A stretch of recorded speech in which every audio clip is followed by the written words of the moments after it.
here, Sarah, with you in the second part of Cohort episode in the series of Vid Podcast, the channel where we discuss visions. As you already know, Cohort means to introspect the positive fallouts of current pandemia by presenting you inspiring personalities that took advantage of the lockdown to discover new passions or even to kickstart new careers, as we're gonna see with today's guest. Without further ado, I present you today's guest, Mr. Mostafa Bouchtarzi. Hello. Hello. You exercise currently the profession of baker in the bakery you opened during the pandemic right after. So, how are you? Est-ce que vous pouvez vous présenter brièvement? Alors en fait la présentation, bref, moi je suis Mostafa Bouchtarzi, effectivement, j'ai eu un cursus professionnel, on va dire classique, et pour faire bref, j'ai décidé de ne plus revenir vers ce cursus-là pour exercer ma passion qui est la boulangerie. Donc voilà, j'ai 37 ans. Ouais, il y a tendance à oublier tout ça. Mais oui, on approche de la quarantaine, c'est 37 ans. Ouais. Et j'ai 2 enfants, j'ai Lina et Soleiman de 2 ans et de 7 ans. Qu'on salue. Hein, qu'on salue, ouais. Exactement. Et mon épouse qui est dans la salle d'attente, qu'on peut saluer aussi. On salue aussi. Qui s'appelle le Siba. Voilà, donc en fait, j'ai une petite famille, on a une petite famille. Donc, et c'est bien de présenter tout ça comme ça, parce que tout ça, ça devient des petits critères, des petits détails. Exactement. Qui rentrent dans le changement de carrière, en fait. Parce que oui. C'est pas si évident que ça. C'est l'entourage qui compte beaucoup surtout dans le changement que vous avez entrepris. Énormément. Basculer carrément du commercial, c'est ça? Oui, j'étais délégué commercial. Vers la boulangerie, c'est quelque chose de pas très commune. Hein. Oui. Justement, comment le confinement a catalysé cette reconversion et pourquoi la boulangerie et pas un autre métier En fait, la question de pourquoi la boulangerie et pas un autre métier, c'est très délicat parce que ça aurait pu très bien être un autre métier. D'accord. Parce que c'est vraiment le fruit du hasard. Parce que j'étais en train de... En fait, je vais vous raconter l'histoire, en fait, pour que vous compreniez un petit peu. Voilà. Et j'étais délégué commercial pour un laboratoire pharmaceutique. J'ai travaillé pour plusieurs labos, mais le dernier en date, c'était un laboratoire multinational qui a décidé du jour au lendemain de quitter le pays. Enfin, il n'a pas quitté que l'Algérie, il avait quitté plusieurs pays, et en laissant les travailleurs, les délégués, tout ce qui s'ensuit sur le pas-côté. Et parce qu'il faut dire que pour ces gens-là, nous ne sommes que des chiffres. Voilà, on nous l'a dit à texto. Un capitalisme, quoi. Ah ouais, mais carrément. Mais en fait, c'était pas vraiment une surprise pour nous. On savait très bien qu'on travaillait dans le système capitaliste. C'est vrai qu'en Algérie, le système capitaliste n'est pas très développé comme ailleurs, mais on s'y attendait. Enfin, on s'y attendait pas forcément, mais c'était pas vraiment une surprise. Donc le fait de nous avoir vulgairement liquidé comme ça en nous disant maintenant on quitte et vous devrez vous débrouiller avec ce que vous avez. Il y a des gens qui ont eu le réflexe de former un syndicat et tout qui nous a permis de sortir quand même aisément de cette crise. Et c'est pour ça que je suis parti avec un certain bagage financier qui n'était pas des moindres, alhamdoulilah, quoi. Donc on nous avait indemnisés. Et d'ailleurs je remercie tous les gens qui avaient participé à tout ça, syndicats et tout. Et là, je me suis posé la question, est-ce que je vais retomber dans la facilité de retravailler pour un autre laboratoire ou à l'autre, parce qu'il y a plusieurs en fait c'est une famille, hein, le pharma, c'est le labo, c'est le grossiste qui va distribuer les médicaments et c'est le pharmacien, etc. Donc on peut travailler pour un laboratoire comme on peut travailler avec les autres participants de cette sphère. Voilà, donc c'était soit un laboratoire, soit une grossisterie de distribution. Et j'ai eu des propositions quand ils ont entendu parler d'une liquidation de gens comme ça, de Sandoz qui sortaient, qui était pratiquement une très bonne école pour les délégués. Hein. Parce que il y avait des délégués qui travaillaient pour Sandoz. Moi, je cite là le laboratoire. Hein. Oui, pas de souci. Pendant 20 ans, donc c'est quelque chose. Hein. Donc sortir d'un labo après 20 ans de professionnel, c'est un peu dur, quoi. Oui. Et il y a plusieurs laboratoires qui ont sauté sur l'occasion. Et en essayant de recruter ces gens-là, moi, je me suis dit, alors soit je tombe sur la facilité de repartir sur un autre laboratoire ou une autre grossisterie, où j'ai un portefeuille client, où je peux ressortir, ou alors je fais autre chose. Et en fait, la question de faire autre chose, moi, je suis sûr que tout le monde se la pose. C'est-à-dire, même celui qui a un métier super agréable dans les Caraïbes, en train de tester des hôtels et tout, il se dit forcément, à un moment donné dans sa journée, peut-être que si je ferais autre chose, peut-être que si je suis dans un bureau, ça serait plus rentable pour moi, je sais pas, financièrement, peut-être que je pourrais avoir une voiture plus luxueuse. C'est-à-dire, le concept de la satiabilité en termes financiers, émotionnels, tout ce qui tout ce qui est dans le besoin de l'être humain, je pense qu'il doit être revu jour après jour. Alors, c'est pas parce que moi je suis en train de faire de la boulangerie maintenant que c'est peut-être que ce que je voudrais faire plus tard. Oui. C'est un concept d'évaluation personnelle périodique pour voir où on est dans ses ambitions. Exactement, c'est exact. Enfin, moi, je vois la chose comme ça. Peut-être qu'une autre personne ne l'aurait pas. Non, c'est une bonne approche. Voilà. Se remettre en question comme ça. Exactement. Donc, c'est-à-dire, moi, je me suis dit, et comme par hasard, quand j'étais dans la période de vide intersidéral, après qu'il n'y avait plus de boulot, en fait, hein, et je restais chez moi, bien sûr, comme tout le monde, sur Facebook, sur le téléphone, en pyjama. Scroller, up, down. C'était vraiment horrible. Et je suis tombé par hasard sur une vidéo qui parlait d'un gars qui s'appelle Nicolas Suppiot, et qui est en fait un paysan boulanger. Moi, je connaissais pas ce terme.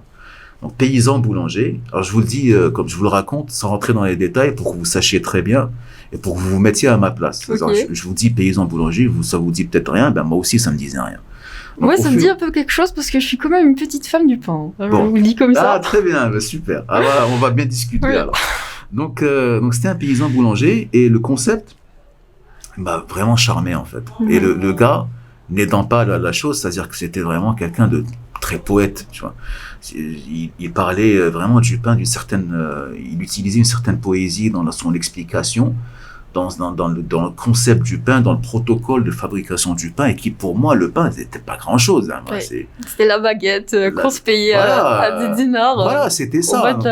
On m'avait jamais parlé de pain de cette manière. C'était incroyable. Donc vraiment, je suis tombé amoureux de la personnalité de cette personne. Et j'ai commencé à me dire, en fait, à la fin de la vidéo, qui durait une douzaine de minutes, 13, 14 minutes, je sais plus, et je me suis dit, mais il faut que je me fasse du pain. C'est impossible de passer à côté de ça sans faire du pain. Mais en fait, ce qui était le revers de la médaille, si on veut, c'est que dans les 12 minutes, c'est je sais pas combien d'années de carrière derrière. Donc c'est vraiment résumer ça en 12 minutes, c'est impossible. Ouais. Et donc, je suis parti en cuisine, j'ai commencé à mélanger un peu de tout. Donc, du sel, de la farine, de l'eau, comme il avait expliqué, en fait, banalement sur son truc. Je me suis dit, c'est facile, ça va pas être énorme, quoi. Et j'ai fait un caillou. Voilà, c'était un rocher. C'était tout sauf mangeable. Et à partir de là, je ne voulais plus, j'acceptais plus la défaite dans la fabrication du pain. Je me suis dit, il faut que je le réussisse. C'est pas... Et bon, à l'époque, c'était vraiment quelque chose que je faisais à la maison pour gagner, pour ne pas perdre de temps, ne rien faire, en fait. C'était vraiment pour réussir quelque chose. Remplir le vide, quoi. Voilà, bon. Faut dire aussi que j'étais musicien, je joue de la guitare, mais tout ça, c'est-à-dire, j'aurais pu faire autre chose. C'est pour ça que je vous dis, c'est un pur hasard. C'est pas un choix. C'est tombé du ciel, en fait, tout simplement. Ouais. Et là, j'ai commencé à me documenter. Je m'excuse, je vous laisse pas trop poser de questions. Non, allez-y. Moi, ça me fait plaisir. J'ai commencé à me documenter par rapport au pain. Bon, comme vous êtes passionné de pain, j'ai commencé à découvrir des détails, mais vraiment incroyables par rapport au pain. Donc, c'est pas juste le pain. C'est des critères aussi. Hein. Le pain, ouais, voilà, c'est des critères. Donc, le pain, c'est des exigences qu'on peut, voilà. Et le pain que les Algériens, enfin, il n'y a pas que les Algériens, hein, mais bon, on est en Algérie, donc on en parle. Et que les Algériens consomment, que moi je consommais avant, que tout le monde consomme en ce moment, que mes parents consomment même maintenant, même si je fais entre guillemets du pain qui est différent de ce qui se vend, c'est pas du pain. Oui, tout à fait. C'est tout sauf du pain. Donc on peut appeler ça, c'est même pas de la baguette, je sais pas ce que c'est. Mais si on le sait pas, c'est ça, si on le sait pas, on est dans l'ignorance. C'est-à-dire on mange du pain. Oui. On mange ce qu'on nous vend. De pain. Oui. Et ça rentre un peu dans le système capitaliste. C'est-à-dire, on nous vend ce qu'ils veulent nous vendre. Oui. Et on consomme ce qu'ils veulent, eux, nous faire consommer. C'est-à-dire que pour eux, le pain, alors tout le monde nous dit que c'est mauvais, mais ça n'empêche pas que en fin de journée, on prend 10 baguettes pour la maison. Tout à fait. Donc, il y a un truc qui cloche à un moment donné. Donc, il y a une certaine communication qui se fait pas. Donc, le bon pain, je sais pas si vous connaissez ce que c'est. C'est quoi un bon pain ? Déjà, c'est alvéolé à l'intérieur. Oui. Ça doit un peu sonner creux. Ça sonne creux, Oui. effectivement. Il y a l'ami, qui est pas dense. Exact. Il y a une belle croûte croustillante à l'extérieur. Ouais. Et c'est pas trop fariné non plus. Hein. On doit toujours tapoter. C'est pas. Bon, moi personnellement, je regarde une émission française. Tout le monde la regarde. Où il y a Bruno Corberé, si je me trompe pas, et Norbert. Et là, les critères. En fait, dans les ambassadeurs, chez les ambassadeurs du pain en France, il y a des ambassadeurs du pain dans le monde entier, hein, mais qui a été créé en France. Donc même en Algérie, on pourrait en avoir un. Hein, c'est pas exclu.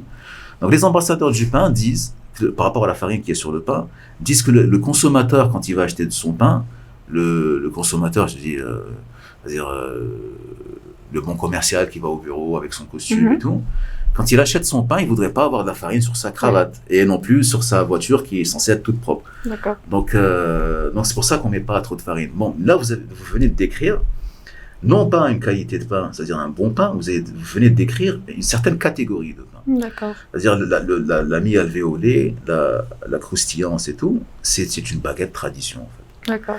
Mais avoir une mie dense sans alvéole ne veut pas dire que c'est un mauvais pain. C'est-à-dire que c'est un pain de mie. Ok, ouais. Tout simplement. Un bon pain, c'est de l'eau, du sel, de la farine. Basta. Après, il y a un protocole qui vient derrière, dans le protocole de fabrication du pain, qui veut qu'on ait un certain résultat précis. C'est-à-dire c'est un objectif qu'on a. Si on veut faire de la baguette, on a un protocole à suivre. Si on veut faire du pain complet, on a un protocole à suivre. Si on veut faire du pain de mie, on a un protocole à suivre. Mais tous ces pains-là sont des pains de qualité. Après, si on rajoute de l'améliorant, si on rajoute des adjuvants, si on prend de la mauvaise farine, ça va faire que ce pain-là soit de mauvaise qualité. D'accord. Qui va être, parce qu'il y a plusieurs protocoles. Si on rentre dans ce sujet-là, je sais même pas combien de temps on a pour. À peu près une quarantaine de minutes. Ah bah voilà, je pense que ça va être vite fait.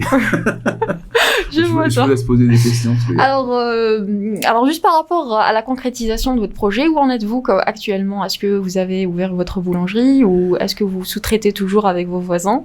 Comme on l'a vu. Non, j'ai pas de boulangerie à proprement parler. J'ai un atelier dans lequel je travaille. D'accord. J'ai un stagiaire avec moi. C'est-à-dire c'est l'évolution si on veut. Donc c'est un stagiaire. J'ai du matériel que je n'avais pas avant et les clients, c'est-à-dire je ne vends pas directement aux clients, peut-être aux voisins, parce que je me verrais mal dire à mon voisin, va l'acheter chez le point de vente, parce Bien sûr. Il habite juste à côté. ça la fout mal de leur dire, non, moi je te vends pas. Donc non, mais je travaille que sur commande en fait. D'accord. Et c'est des commandes que je prends, ça dépend, c'est quotidiennement, hebdomadaire. Et c'est des points de vente qui sont en général, moi je suis à l'Arachor, je suis à Wad Rumman. Donc, qui sont centrés sur Al-Arachor pour le moment. Il y en a 2 qui sont à Hedra. Et voilà, donc tous les jours, ils viennent, ils prennent leur pain. Donc, c'est des points de vente. Ouais, c'est soit des pâtisseries, soit des supérettes, ou voilà. Donc, ils revendent le pain. Mais on voit pas votre label sur pas pour le moment. Sur le fournisseur. Peut-être prochainement. J'aimerais bien, en fait, le label et tout, j'aimerais bien que ce soit sur ma propre boulangerie. Donc, c'est vraiment l'objectif ultime. C'est d'avoir ma propre boulangerie. Et là, vraiment, ça va être le label, Bashta Bread et tout. Inch'Allah, c'est le but. Alors, prochaine question. Il n'y a pas longtemps, le 21 juin, c'était la journée internationale de la musique. On voulait justement faire le podcast cette journée, mais la râle, on n'a pas pu. Ouais, du coup, ça a été décalé en juillet, qui est la journée de, je sais pas. Tu penses. Alors, déjà, une petite curiosité, parce qu'on vous a posé cette question. Est-ce qu'il y a une relation entre vous et Mahiddine Bouchtarzi? Ouais, j'avais oublié cette question, moi. Ah bon? Oui. Qui est juste... alors, le théâtre national, c'est le théâtre national Mahiddine Bouchtarzi. Donc, ça, c'est une première partie de la question. Et une deuxième partie de la question, c'est... Alors, dans une vidéo très relayée de vous sur les réseaux sociaux, on vous entend vous dire la musique du pain à la sortie du four. Ouais. Alors là, c'était une expression assez marquante. Ouais. Ça débordait de passion. Ouais, déjà, est-ce qu'on peut entretenir cette passion avec l'évolution et la professionnalisation du métier? Parce que là, on passe d'artisan à professionnel, peut-être. Donc, comment on maintient cette flamme? Ça, c'est la deuxième partie de la question. À vous. Alors, pour la première partie, c'est vrai que cette question ne m'avait pas été posée depuis très très longtemps, parce qu'en fait, j'étais musicien dans une... Ah d'accord, là je savais pas. Hein, oui, j'étais musicien. J'ai même un album qui vous pouvez aller sur YouTube, hein, vous tapez Monsef Bachtarzi. Ah ok. Il y a quelques chansons que j'avais postées à l'époque. Il y a quelques chansons qui passaient à la radio, en fait, quotidiennement, tous les jours. Et bon, j'avais eu une petite histoire d'escroquerie par rapport à ça et tout. L'album n'est pas sorti, donc bon, c'est une grande histoire. Okay. Et Mehedine Bachtarzi, alors cette question on me l'avait posée à l'époque à la radio. En fait, à chaque fois que je passais à la radio, c'est quoi votre relation avec Mehedine Bachtarzi? Mehedine Bachtarzi, c'est le cousin à mon grand-père paternel. Ah d'accord. Donc voilà, c'est vraiment assez proche en fait. Hein. Oui, c'est très proche. Voilà, donc ça c'est pour la première partie de la question. Mais après, à force et à mesure qu'on me posait la question, je répondais toujours à la même chose. À un moment donné, on me disait vous êtes le petit-fils. Et je disais si vous voulez que je sois le petit-fils, dites-le, il n'y a pas de problème. Un petit coup de pouce. Voilà, donc c'était ça, mais bon, c'est pas le petit-fils, c'est le petit cousin. D'accord. Et par rapport à la deuxième partie, comment entretenir la flamme, c'est ça? C'est ça. Alors moi, je ne considère pas, pour le moment, avoir franchi le cap du professionnalisme. Moi, je me considère étant toujours artisan, et j'espère être toujours artisan, c'est-à-dire même me développer et peut-être avoir plus de commandes, mais ça restera toujours artisanal. Donc pour ça, il n'y a pas de problème. Même si j'achète demain du matériel, un four plus professionnel, plus grand, la méthode de travail, le protocole, dans mon intérêt, c'est-à-dire dans ma santé, je sais pas comment dire ça, comment expliquer ça, dans ma santé artisanale, c'est-à-dire je veux pas être professionnel dans l'intégrité personnelle peut-être. Voilà, je voudrais pas être industriel. Parce qu'il y a plusieurs personnes qui me disent ouais c'est facile, tu achètes 3-4 fours, tu fais des fournées. Non, ça c'est plus du pain artisanal, c'est autre chose. Donc moi je veux rester toujours dans l'artisanal. Et la flamme en fait elle est entretenue tous les jours. Et à chaque fois qu'on a un raté, je veux dire un pain qui n'est pas aux normes par rapport à ce que je veux moi. Hein. À chaque fois qu'on a ce genre de raté, il y a la passion qui refait surface et qui te dit là t'as raté, mais il faudrait que tu saches pourquoi tu l'as raté. Et une fois qu'on commence à avoir les réponses, et je crois que c'est la même chose par rapport aux étudiants en fait. Oui. C'est exactement la même chose. Oui, c'est à chaque fois de rebondir sur un challenge, d'essayer de démystifier la chose, pourquoi j'ai raté, exactement, comment je ne raterai plus. Voilà, c'est ça. Pour la petite anecdote, je me souviens quand j'étais en terminale, je prenais des cours de physique chez quelqu'un, et elle nous avait donné un exercice à faire, et personne n'a su le faire. Et je suis rentré à la maison en me disant, mais je vous dis tout de suite, mais j'ai pas eu mon bac, je suis pas un grand étudiant et tout, pas du tout, j'ai eu des notes très moyennes. Mais sur cet exercice-là spécialement, je me suis dit, c'est pas possible, c'est pas un truc énorme, quoi. Et je vous jure, la feuille que j'avais à un moment donné, elle était à l'envers. Et là, je vois le résultat, je le vois, mais je me suis dit, c'est pas. Et j'appelle ma prof de physique, à l'époque c'était le fixe, je lui dis, mais j'ai le résultat. Elle était toute contente. Et ça, c'est cette petite réussite du quotidien qui nous permet d'entretenir cette flamme de la passion. La boulangerie, c'est exactement pareil, en fait. D'accord. Dès qu'on découvre la solution, ou alors le problème qui va justement donner la solution, pourquoi ce pain n'a pas été réussi aujourd'hui, le lendemain, on le réussit, parce qu'on a trouvé la solution, c'est extraordinaire, c'est que du bonheur. Ouais, ça fait plaisir. Ouais. Alors, vous avez tout appris tout seul. Ouais. Donc, c'était une auto-formation pure et dure. Comment vous êtes organisé par rapport à cela? Est-ce que vous aviez des horaires de travail fixes ou bien... À votre avis. Oui, bon, je vous laisse répondre. À votre avis. Et aussi, vous avez aussi parlé au début de votre famille. Je pense que ça a été un sacré soutien psychique et moral aussi pour continuer cette aventure. Donc, qu'est-ce que vous pouvez dire là-dessus? En fait, par rapport au premier volet, vous imaginez bien que c'était pas du tout calculé en fait. Mais c'était vidéo après vidéo. Moi, je vous conseille pour ceux qui veulent faire ça. Il y a une pour ceux qui veulent faire peut-être pas une carrière, mais juste du pain à la maison. Il y a une page YouTube qui s'appelle Boulangerie Pas à Pas, qui est animée par un boulanger, un prof en CAP. Boulangerie en France qui s'appelle Fabrice Cotez. D'accord, ça sera mis sur notre page. Voilà, et ce type-là, cette personne m'a beaucoup aidé. Et il avait fait le buzz en fait au moment du confinement en France, parce que tout le monde voulait faire son pain à la maison. Et avant qu'il fasse le buzz, moi je l'avais découvert juste avant. Ça m'a permis de rentrer en communication avec lui, c'est-à-dire que je lui envoyais des messages, des photos, etc. Il m'encourageait beaucoup, il me donnait des conseils. Et c'est comme ça que j'ai appris en fait. C'était par rapport à ces vidéos, en communiquant avec les gens. Et ce qui est bien, c'est chez ces gens-là, c'est qu'ils n'ont pas la rétention d'informations. Oui, ils sont généreux. Mais c'est incroyable. Oui. C'est-à-dire ils ont un métier. C'est comme si que vous demandiez à un Marvel de vous donner son pouvoir. Et eux, ils le donnent gratuitement à des gens qui voient, bien sûr, qui sont passionnés, qui veulent faire quelque chose de ce pouvoir-là. Donc, Fabrice Cottez a bien voulu me donner un petit pourcentage de son pouvoir, car je sais qu'il peut donner beaucoup plus. Bien sûr. Donc, et j'ai utilisé ce pouvoir-là à bon escient, en fait, pour faire du pain avec. Et la deuxième partie de la question, par rapport au soutien familial, c'est énorme. Parce qu'on ne peut rien faire s'il n'y a pas quelqu'un derrière pour vous dire c'est pas grand chose, mais tu peux faire mieux. Juste pour la petite anecdote, je sais pas si vous connaissez Mike Horn.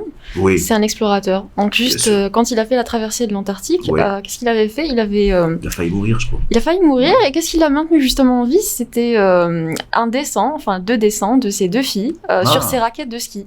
Donc à chaque fois qu'il avançait, il regardait les dessins sur ses raquettes, il disait tiens, je vais avancer un autre pas et un autre pas. Il a fait finalement la fin de son épopée. Ah ouais, moi je connaissais pas cette anecdote. Oui.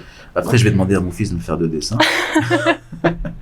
Sur votre four, comme ça. Exact, sur le four. Peut-être que ça va m'aider à surpasser peut-être des moments qui sont au plus bas ou au plus haut. Oui, Inch'Allah.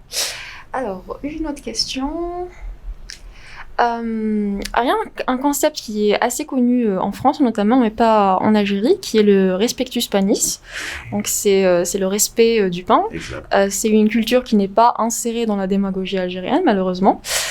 On connaît même pas, la majorité ne connaissent même pas les types de pain, mis à part les types standards. D'ailleurs, vous pouvez citer d'autres que vous connaissez, mais est-ce que vous, en tant qu'artisan boulanger, vous vous insérez dans cette démarche? Je suis sûre que oui, et quels sont vos apports par rapport à cela pour changer la vision de notre société?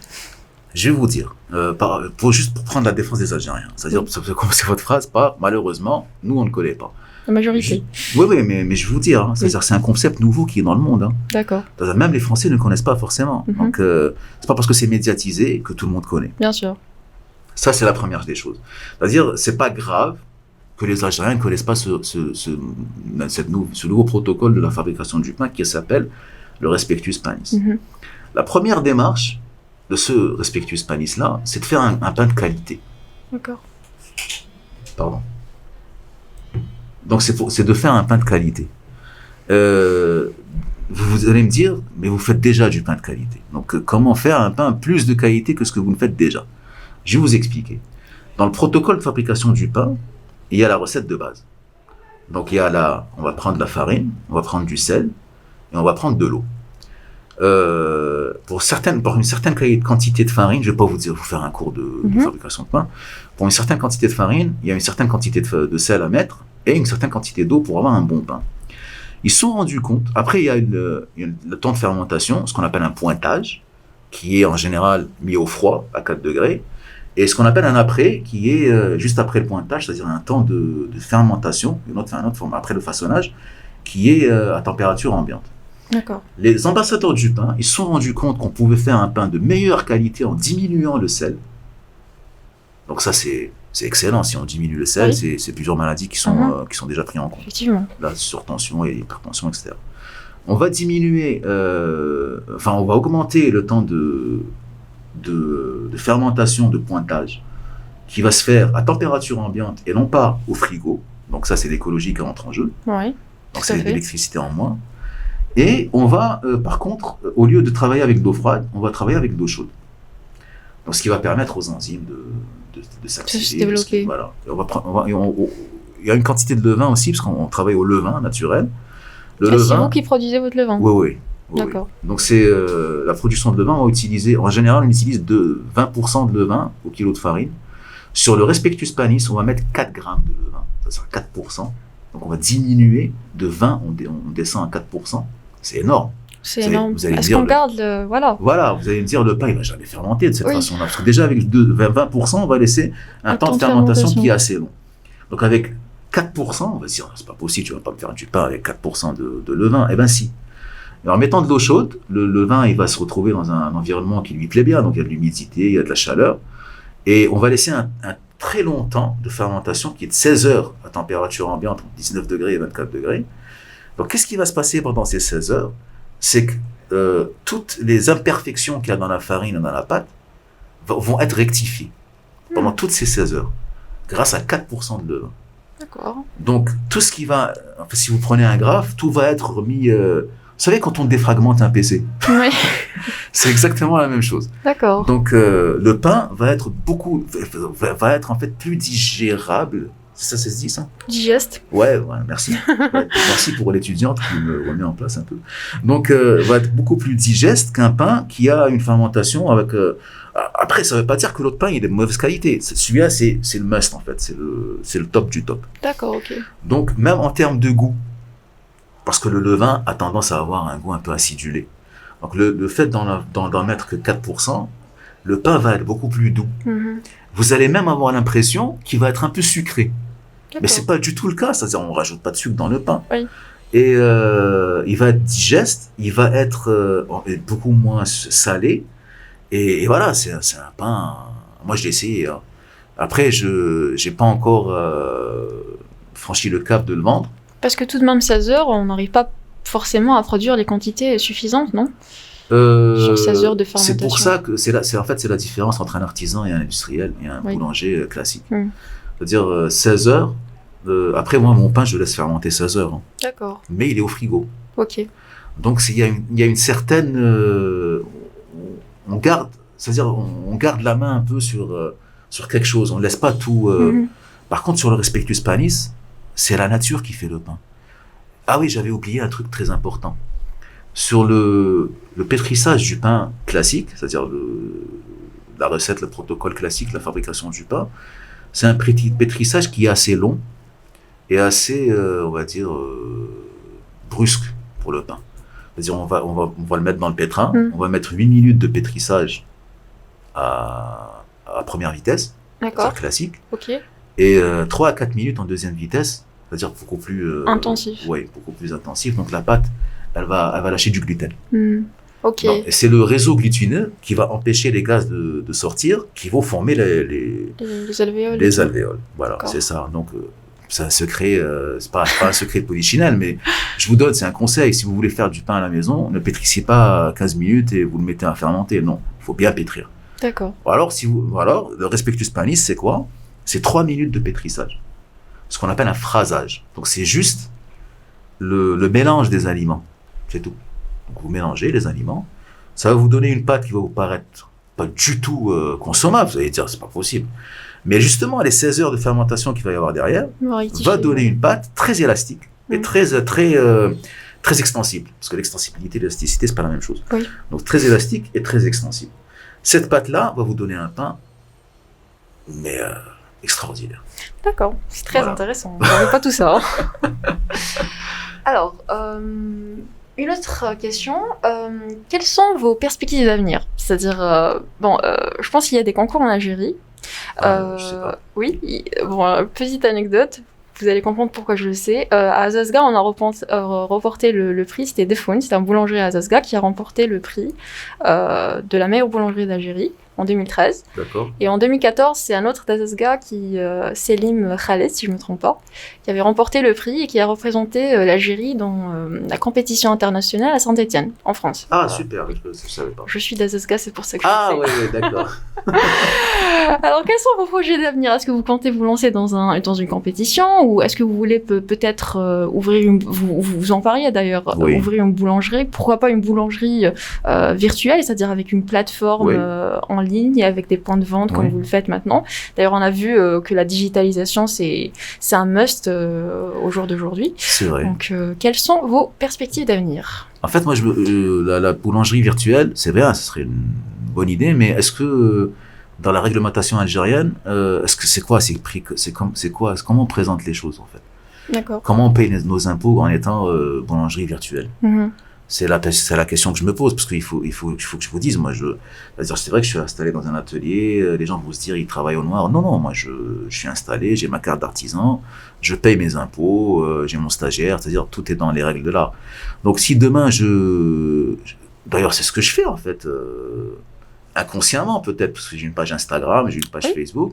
Donc, ça pourrait être considéré comme une boulangerie virtuelle. Virtuelle, oui. Donc, ça pourrait être ça, oui. Bah, je pense que je le fais déjà inconsciemment, je sais pas. Oui. Mais le but ultime, c'est vraiment d'avoir une boulangerie installée. Parce que, en fait, la communication avec les gens, elle est très importante quand on présente un produit de cette manière-là. Les gens, quand ils vont venir acheter leur pain, c'est pas un pain qui fait 10 dinars, hein. Après, c'est moi, la baguette, moi, je la vends à 60 dinars. D'accord. Après, dans les points de vente, peut-être que vous allez la trouver peut-être un peu plus cher que 60 dinars. Après, c'est normal. Voilà. Après, moi, je comprends qu'il y a des gens qui vont se dire, non, c'est cher, j'achète pas. Quand on communique pas sur le produit, il faut pas s'étonner que les gens n'achètent pas. Il faut leur expliquer. Il faut leur dire que ce pain-là, il est bénéfique. Parce qu'il y a plusieurs personnes qui viennent me voir pour acheter que du pain complet. D'accord. Parce qu'ils ont l'impression que manger du pain complet, c'est bon pour la santé. Parce qu'il y a moins de sucre dedans, là, je ne sais pas quoi, pour les diabètes et tout. Le pain complet, c'est vrai qu'il est plus digeste que le pain dit normal. Le problème, c'est que... Par normal, vous voulez dire... Blanc, on relève la farine blanche. D'accord. Le problème n'est pas dans la farine blanche, il n'est pas dans la farine complète. Le problème, il est dans le protocole de fabrication. Encore une fois, je reviens sur le protocole. Vous allez prendre la farine blanche. Vous mettez, je sais pas combien de grammes de levure boulangère dedans pour qu'il gonfle vite. En 2 heures, vous avez du pain. Vous allez mettre de l'améliorant. Alors là, il faut pas jeter la pierre sur la farine blanche. Et là, vous n'avez rien fait, la farine blanche. Sûr. C'est tout ce que vous en avez fait qui est mauvais pour la santé. Oui. C'est ça le problème. Donc, si vous prenez de la farine blanche et vous suivez le bon protocole de fabrication qui est du longue fermentation, du bon dosage de la levure, on peut faire du bon pain avec de la levure, hein. D'accord. Du bon dosage de levain et de l'eau et du sel, vous avez un pain sain que vous pouvez manger, il va pas vous faire du mal. Donc, faut pas lancer la pierre sur la farine blanche, ou sur la farine complète, ou quoi que ce soit. Donc, si on communique pas là-dessus, les gens, ils vont se dire, il vend une baguette, moi je l'achète à 10 dinars, lui il la vend à 60. En quoi il est mieux? Oui, tout à fait. C'est tout ça. C'est le protocole. C'est une boîte noire, ils savent pas. Hein. Ils peuvent pas savoir. En fait. J'en veux à personne. Hein. Moi-même, j'ai mangé du pain, j'ai mangé du carton pendant des années. Hein. C'est pas de ma faute. Personne m'avait dit avant qu'il y avait du bon pain. Oui. Alors, ça se cache, je sais qu'ils font du bon pain. Oui, excellent. Ouais, on me l'avait dit. Hein. Et même, je vais aller encore plus loin. Je vais vous dire, peut-être que même à Arzaska, ils mettent de l'améliorant. Oui, peut-être. Mais je suis sûr qu'ils le mettent. Oui. Mais par contre, ils maîtrisent cet art. C'est-à-dire, quand l'améliorant a été conçu, fabriqué, inventé, il faut toujours suivre une certaine recette. Le problème, c'est qu'à Alger ou alors ailleurs, c'est qu'il n'y a pas de recette. C'est qu'ils prennent de l'améliorant, ils le mettent dedans, ils font un petit amalgame de je ne sais pas quoi, et à la fin, ils sortent un truc. Après, moi, je vois quand je vais sur Facebook, sur les pages spécialisées des boulangeries, Basile et tout, moi, je vois des commentaires ou là, des photos de pains plus ou moins ratés, parce qu'à la base, tous les pains sont ratés. Et quand je vois ces pains-là, ils disent, alors pourquoi il est raté? Il y en a qui disent, t'as pas mis assez de sucre. Du sucre? Ouais. Et pourquoi tu mets du sucre? Ils ne savent même pas. C'est-à-dire, ils mettent des trucs dedans parce qu'on leur a dit d'en mettre. Et ils mettent. Et le problème, c'est qu'il y a des stagiaires après qui viennent derrière. Ils suivent la même recette que ce que lui, il avait suivi avant. Et c'est vice-versa. Et ça fait du monde qui fait du pain en ne sachant pas quoi en faire. Donc, le pain, c'est clair. Il faut un protocole, on le suit. D'accord. Vous savez, on travaille avec un thermomètre, avec une pèse, une balance qui est très précise. C'est pas juste mélanger pour mélanger. Mais justement, comment, vous, en tant qu'artisan, comment remédier à cela? Est-ce que vous avez des engagements, des initiatives dans ce sens? Parce que ce n'est pas seulement que dans la boulangerie, mais généralement, même dans le jargon algérien, on n'est jamais précis. C'est-à-dire, on dit « Ayan tlaqaw la chia ». La chia, mon ami, c'est de 1 minute 30 à je ne sais quoi. Donc, il y a un peu de précision. Donc, franchement... Vous savez, c'est vrai, je suis d'accord. C'est récurrent partout et dans tous les domaines, malheureusement. Oui. Et forcément, dans la restauration, dans la boulangerie aussi, ça cause quand même pas mal de dégâts. Dans le sucre dans le pain, c'est pas... le problème, c'est que c'est pas une minorité, comme vous l'avez dit. C'est des erreurs qui s'accumulent et qui font un grand monde derrière. Pas du tout. D'ailleurs, la société de consommation dans laquelle on est, et c'est grave en fait, parce que cet aspect de, je ne sais pas, la chia, je viendrai te voir entre 13h et 14h, donc c'est fou. Mais moi non plus, quand j'ai commencé à faire du pain, je le faisais à la cuillère. Hein. Mhm. Et quand j'ai posé la question, parce que j'avais pas le résultat voulu, quand je posais la question à Fabrice Cottez, je lui dis, alors lui, sur ses recettes, c'est très précis, c'est 4 grammes, 2 grammes, 2,5 et tout. Et je lui ai dit, bon, moi j'ai mis une cuillère de midi. Ça va pas, tu mets pas une cuillère. Une cuillère, c'est pas 2,5 grammes. Ouais. Tu mets tu achètes une balance. Mhm.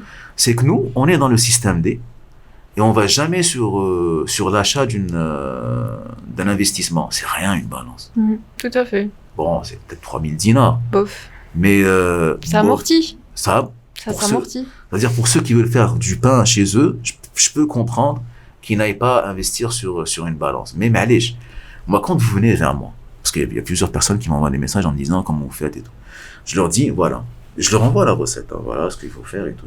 Ils disent ouais mais moi non mais si tu veux faire du bon pain, achète-toi un thermomètre, achète-toi une balance, achète-toi un pétrin. Si tu veux le faire à la main, si tu es sportif, il n'y a pas de problème, tu peux le faire, oui. Mais il faut respecter tout ça, c'est-à-dire il y a un respect. Le respectus panis, c'est pas pour rien qu'on l'a appelé comme ça, voilà, c'est pas juste un mythe. Donc il faut respecter certaines choses pour avoir une qualité. Oui. Voilà, la société de consommation dans laquelle on est, les industriels, ils mettent beaucoup de sucre pour que ce soit, pour couvrir peut-être un goût qu'il y a à l'intérieur, peut-être que ce soit plus vendable, parce que quand c'est sucré, c'est tout de suite agréable en bouche, tout ce qui est sucré. Moi, je vous défie de prendre un bonbon en le mangeant, s'il n'y a pas de couleur, s'il n'y a pas d'emballage, je vous défie de me donner le goût, le parfum. On ne sait pas, on achète un truc rose, sucré, pour nous c'est de la fraise. Après, est-ce qu'il y a réellement un parfum de fraise dedans ? Personne ne le sait. Donc c'est juste sucré. Voilà. Et le pire, c'est que maintenant nos artisans, ils se sentent obligés de mettre beaucoup plus de sucre dans leur pâtisserie et tout, pour justement que son consommateur algérien, en venant consommer chez lui, ne lui dise pas c'est pas assez sucré, ou là, ça se répercute sur les boissons gazeuses, etc. Donc il faut vraiment que les artisans ressortent. Il y a un glacier qui est à Dalia, je lui fais un peu de pub parce que vraiment il le mérite. Non mais franchement, c'est pas un industriel, donc on peut faire de la pub pour les artisans. Bien sûr. C'est un qui s'appelle Bourguenès, qui est à Dalia, qui fait de la glace et qui maîtrise vraiment le sucre. C'est-à-dire sur un sorbet de fraise, vous allez manger de la fraise. Mais il n'y a pas forcément 1 kilo de sucre dedans. D'accord. Donc vous allez vraiment savourer, il faut vraiment rééduquer le palais. Le palais, exactement. Et à consommer normalement. On n'est pas obligé de mettre des kilos de sucre partout pour avoir un certain goût en bouche. Oui. C'est une idée reçue. C'est vrai. Voilà. Bon, peut-être on débordera un peu, mais même par exemple pour le café, il y a des gens qui... Personnellement, j'adore le café. Oui, personnellement, je le prends sans sucre. Les gens, quand ils disent « Ah non, sans sucre », telle est la taille. Mais non, la beauté du café, c'est son amertume. Donc, il faut vraiment éduquer le palais à d'autres goûts, d'autres horizons, à part le sucre, le sel. Mais c'est ça, en fait, pour le café, je vais éviter de faire de la pub encore un cas. Oui, on évitera. Ouais, ça fera un peu beaucoup. Mais moi, mon café, je l'achète chez un artisan qui fait du café, c'est un torréfacteur, en fait. Qui se trouve à Babel, voilà, je ferai pas de pub. Okay. Et en fait, il vous fait du café sur mesure. C'est-à-dire, si vous voulez du 20% Arabica, 80, c'est vraiment au choix. Et moi, je le prends sans sucre, mon café aussi. Le matin, il y a vraiment des exceptions où je le prends avec du sucre. Mais vraiment, je mets une cuillère, mais c'est tout. Oui. Mais généralement, je le prends sans sucre. Mais pourquoi vous le prenez sans sucre ? Il faut choisir le bon café. Si vous allez prendre du café avec du sucre dedans, parce que maintenant c'est écrit sur les paquets, hein, c'est écrit 3% de sucre ajouté. Ah, d'accord. Ouais, moi je l'ai vu hier. Ah, ok. J'ai envoyé mon fils, parce que j'avais plus de café torréfié, artisanal. Je l'ai envoyé vers la supérette pour m'acheter du café. Tu me ramènes cette marque, parce que c'est la plus potable du commerce, selon moi. Et il me ramène une autre marque, et je vois sur le paquet 3% de sucre blanc ajouté. Ouais, on remarque jamais ces choses. Hein. Ouais, c'est écrit. Il faut le remarquer. Mais pourquoi on ajoute du sucre dans le café ? C'est bizarre, ça. C'est vrai. C'est pourquoi ? En fait, c'est pour caraméliser, c'est pour plusieurs. Mais c'est ça. En fait, le sucre caramélisé, c'est un poison pour le corps. Ça va dans des parties du corps qui sont pas censées. Il n'est pas censé être là, en fait. Et le café, quand il est bien fait, artisanal. Après, bon, Arabica, Robusta, c'est des goûts. Mais quand vous le prenez en bouche sans sucre, vous sentez le café. C'est vraiment, c'est une relation avec le café tout à fait. Ah, mais c'est incroyable. Ouais. Je suis tout à fait d'accord avec toi. Merci. Bon, je pense qu'on est arrivé à la fin de cet épisode. Dommage. Un petit mot de fin, peut-être ? J'invite tous les passionnés à vraiment chercher et creuser dans leur passion. Parce qu'on ne peut pas savoir le bon Dieu ce qu'il nous réserve. C'est vrai. Peut-être que, alors que ce soit la musique, la peinture, le café, je sais pas quoi, mais n'importe quoi, les éclairs, mais vraiment, la sculpture, la photographie, je sais pas. Mais en tout cas, faites ce que vous avez à faire, cherchez l'information parce que personne ne va vous la donner. C'est-à-dire si vous n'allez pas à la chercher, moi je connais très peu de personnes en vous disant tiens, fais ce que tu as. Mais non, il faut aller chercher l'information. Maintenant, on a toutes les possibilités d'aller dans le monde C'est vrai. en restant chez soi et aller chercher l'information ailleurs. Donc allez chercher l'information, faites ce que vous voulez faire et oubliez le cadre dans lequel on nous met tout le temps. On n'est pas fait pour travailler. Bon, vous m'avez compris, moi je travaille plus que 8 heures par jour. Mais je le fais par passion. Par passion. Voilà, donc C'est un travaillez. carburant, quoi. Voilà, essayez de travailler par rapport à votre passion. Voilà. D'accord. C'est très gentil. Merci à vous d'avoir accepté cette invitation. J'adore ce que vous faites et merci à gentil. vous surtout de m'avoir invité. Merci. Alors, nos chers auditeurs, keep on track and keep following us on Spotify, Google Platform, and Facebook and Instagram. Thank you. Vic Podcast was brought to you by our sponsor Bati Metal Engineering and Construction.